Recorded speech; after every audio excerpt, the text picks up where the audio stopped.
Olá, alunos. Vamos ver agora como criar CRUD, né? Que seria um mecanismo de criar, consultar, atualizar e excluir objetos, né?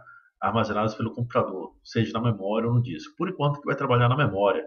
Vai trabalhar basicamente com coleções. Bem, gente, para isso a gente vai criar um novo website.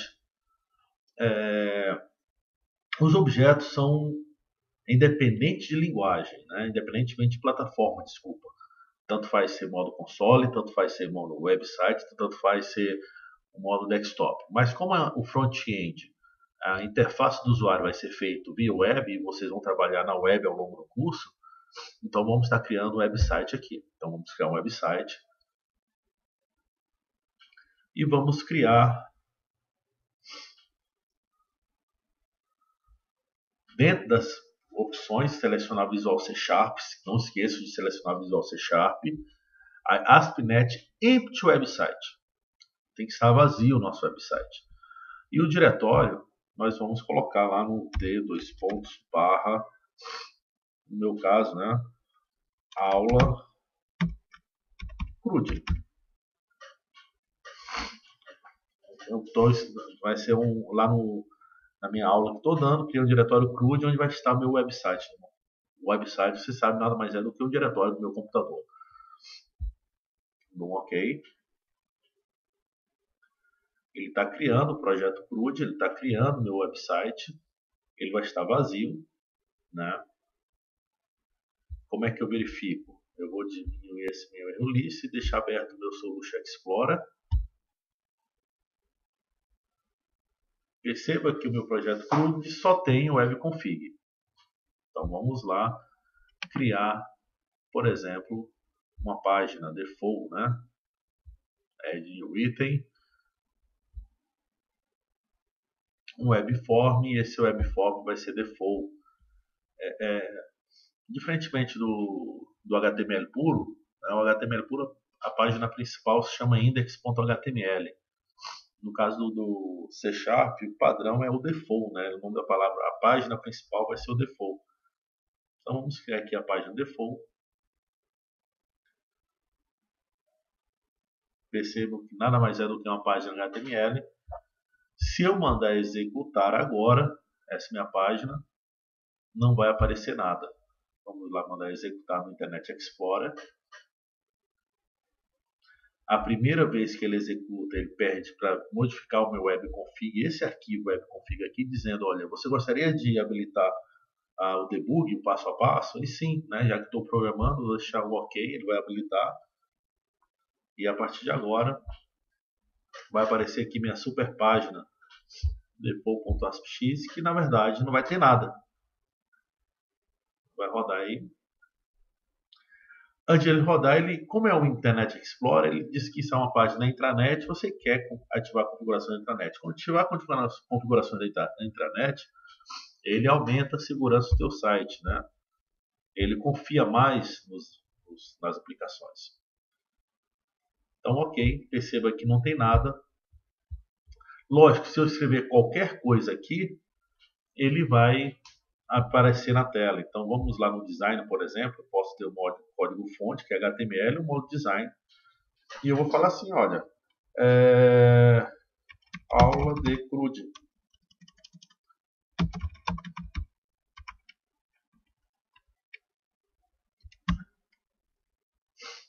E esse aula de CRUD eu vou dizer que ele é do tipo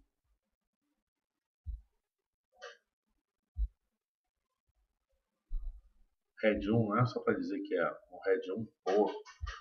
Perceba que se eu sair do design e vou para o código, ele criou todo o meu layout aqui do aula de CRUD do jeito que eu gostaria que fosse. Tá. Só que não é isso que eu quero trabalhar por enquanto. Eu quero apenas criar os objetos. A primeira coisa que eu quero falar é qual objeto eu quero manipular. Eu posso pensar em qualquer objeto. Um produto, uma conta bancária, um veículo, um carro, um apartamento de um hotel. No caso, a gente já trabalhou isso em sala de aula, vamos definir professor, né? a gente vai criar todo o mecanismo de manter, de manipular objetos do tipo professor. Que mecanismos são esses? Como já falei, criar professores, consultar professores dentro de uns professores existentes, modificar os dados de um professor já existente ou excluir um professor. Isso é o famoso CRUD, Create, Request, Update e Delete, do inglês, né? Então lá vamos nós no nosso projeto CRUD, com o botão direito do mouse, eu vou adicionar um novo item.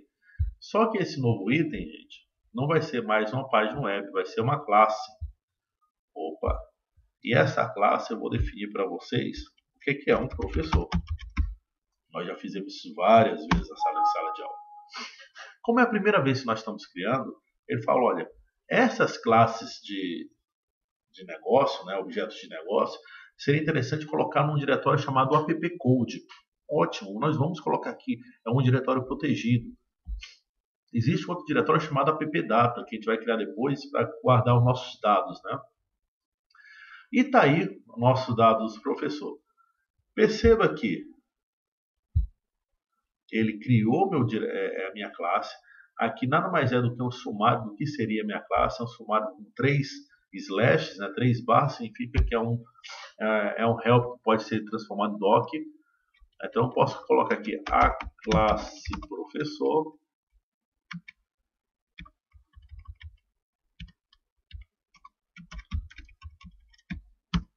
Identifica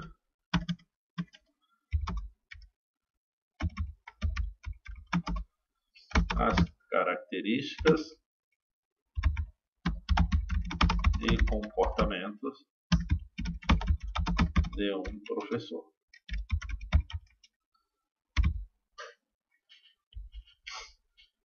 E está aqui a classe professor. Puxa, legal. Professor tem outro... Puxa, legal, né? Ele tem outro professor aqui no meio. Gente, quando você cria para web, basicamente ele já cria um construtor para você. Isso aqui é um construtor.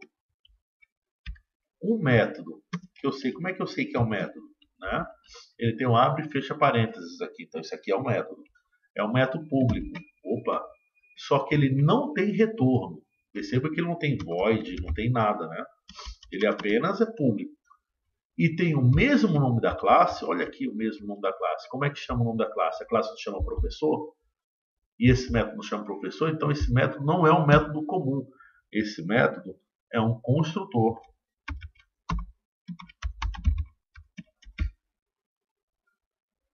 Tá? E como é que divide nossas classes? Toda classe que a gente for criar, a gente tem que dividir em várias partes, né? Primeiro os atributos, depois as propriedades,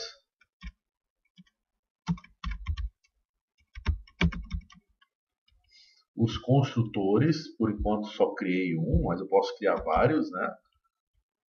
E por último, os métodos em si, métodos que definem o comportamento. Então toda classe, sem exceção, gente, ela pode ser dividida em 4 partes. É lógico, eu posso excluir. Eu posso ter uma classe só com os atributos, sem propriedades, sem construtor, sem métodos. Eu posso ter classe só com propriedades. Eu posso ter uma classe só com métodos. Eu posso ter uma classe sem construtor. Isso aqui são opcionais. A minha classe pode ter esses 4 itens, mas são opcionais. Ótimo. Vamos definir os atributos. O que o professor tem? Então, os atributos nós falamos que são privados. Ele tem CPF, né? Com letra minúscula.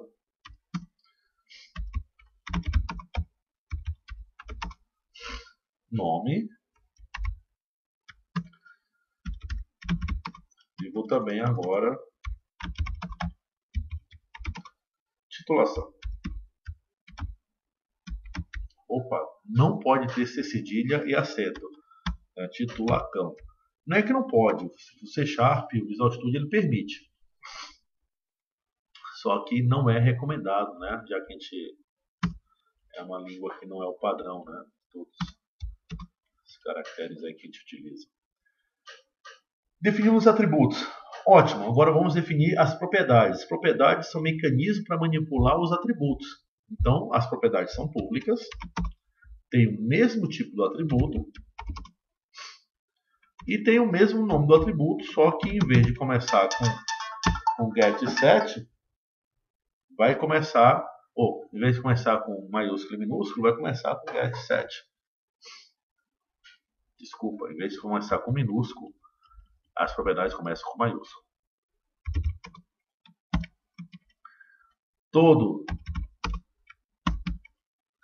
As propriedades podem ser divididas em get ou set. Novamente, uma propriedade só pode ser get. Se ele só tiver get, é somente leitura. Se ele só tiver set, é somente escrita. Se tiver os dois get e set, ele é escrita e leitura.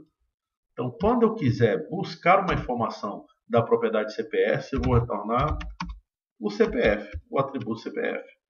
Se eu quiser atribuir alguma informação à propriedade CPF, o CPF, que é o atributo CPF, vai receber, que é o CPF com C minúsculo, né? Vai receber o valor que eu quero atribuir. Então aí a propriedade CPF pronto. Então, vamos fazer as outras duas também.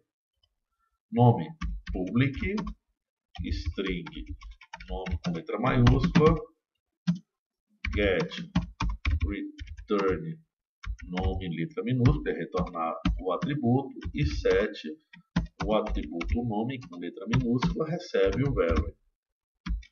Viu como é fácil criar os atributos? Opa, desculpa, as propriedades. E por último, a titulação do professor. Ele tem o get, return, titulação, e tem o set, o atributo titulação recebe o value. Opa. Tá, gente, acabei de criar os atributos de professor, as propriedades. Construtor, gente, eu vou deixar o padrão, mas eu posso criar mais outro construtor, eu posso fazer uma sobrecarga de construtor. Esse aqui é o construtor padrão, que está vazio, né? Perceba que não tem nada, mas eu posso criar um outro construtor. Estou fazendo sobrecarga de construtores aqui, quer dizer, eu tenho dois construtores, dois métodos com o mesmo nome, só que com assinatura diferente. Esse construtor eu vou passar o CPF, vou passar o nome e vou passar a titulação como parâmetro. Olha que legal. Aí o que eu quero?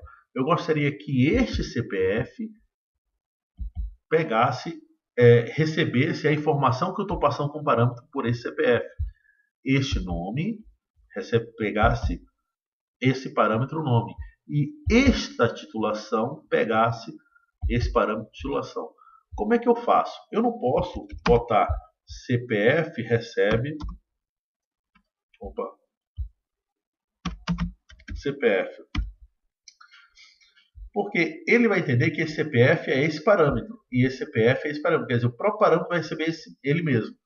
Eu não quero esse CPF, eu quero este CPF, o CPF da classe, o CPF que é uma variável membro da classe, o CPF que é um atributo da classe.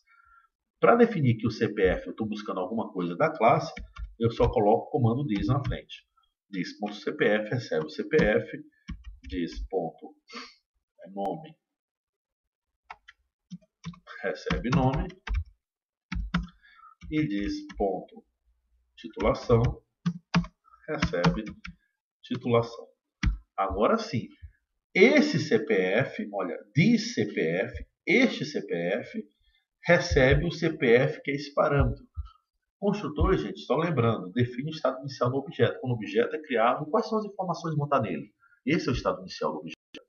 Então, eu posso criar um professor com nenhuma informação dentro dele, ou já criar um professor com CPF e nome de titulação. Isso aí é a minha escolha, né?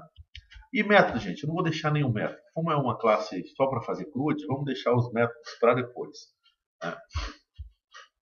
Então, tá aí a definição da nossa classe.